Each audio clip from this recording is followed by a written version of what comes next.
Welcome to the last breakfast. Please enjoy the video. You begin by setting essentials so you can pose without hesitation.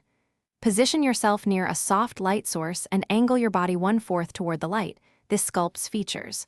Once done, pick a primary pose, weight on back foot, relax shoulders, chin slightly down to engage eyes.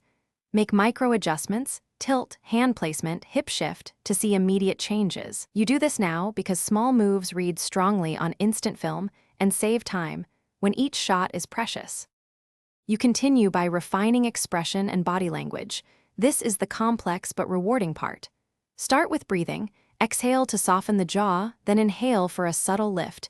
This changes the eye shape.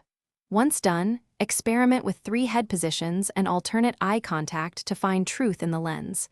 Make deliberate hand shapes that create lines, not clutter.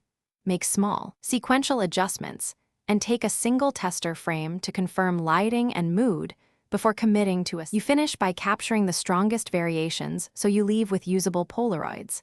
Start with a full body frame, then a waist up, and finish with a close. Each step tightens focus on expression and detail. Once done, inspect the prints promptly for exposure, composition, and mood. If something looks off, reset. Adjust posture, tweak lighting, or change lens distance and reshoot. A key troubleshooting tip: if images come out underexposed, add a reflector or use controlled flash to preserve skin tones and texture. Thanks for watching. If this was helpful, leave a like and consider subscribing. See you next time.